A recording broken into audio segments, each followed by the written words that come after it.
Hi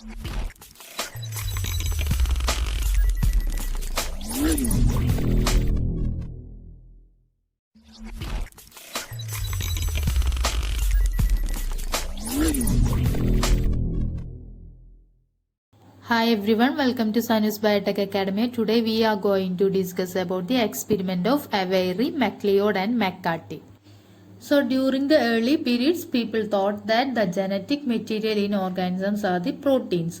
But by this experiment, by Avery, McCarthy and MacLeod, they worked together to prove proteins are not the genetic material. So for this experiment, they have used the in vitro analysis of Griffith experiment. That Griffith experiment was done in mice by in vivo method. In vivo means within an organism and in vitro means in lab condition. So in this experiment by Avery, McCarthy and MacLeod, the in vitro analysis of Griffith experiment occurs.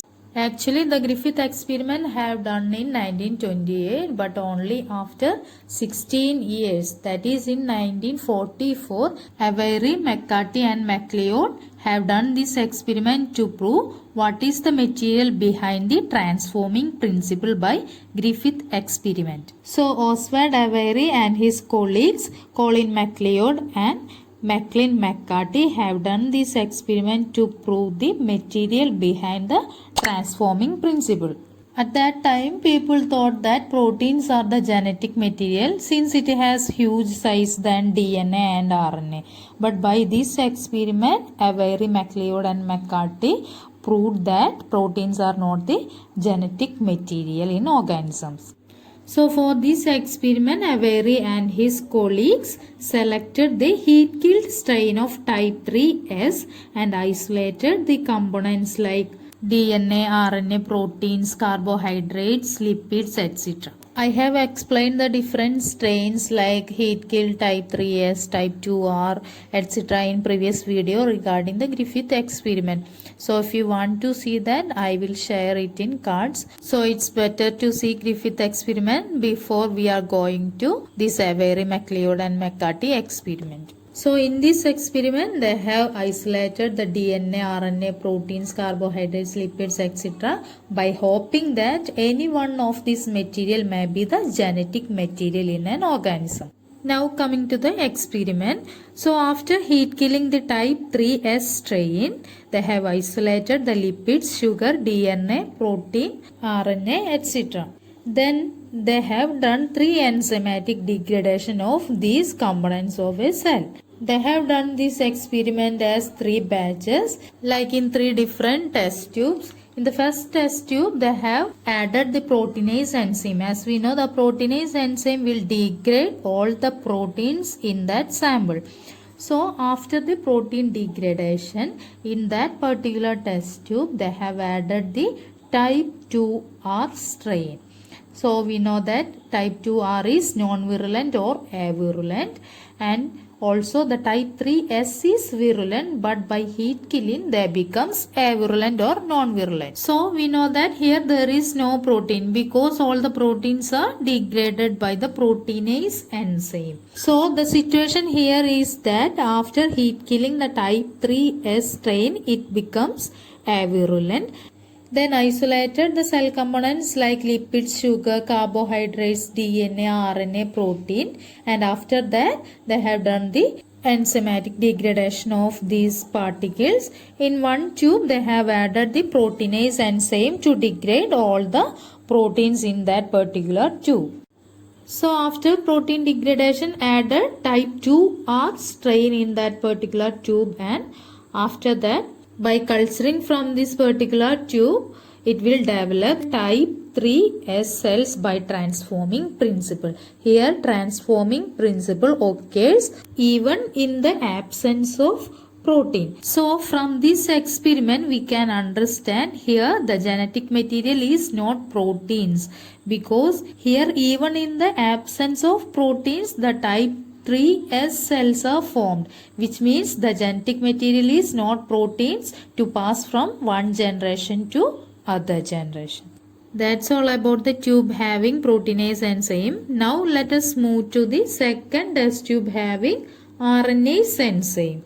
Here in the second section, a second enzyme used was RNase. So here the RNA will degrade. Then after degrading the RNA with RNase enzyme, the type 2R strain is added.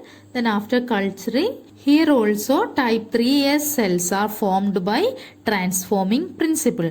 So from this we can understand RNA is also not the genetic material, because here also, even in the absence of RNA, because all the RNA are cleaved by or degraded by RNase enzyme. So even in the absence of RNA, the transforming principle occurs and type 3S cells are formed. So from this we can understand RNA is not the genetic material to form these type of cells by transforming principle.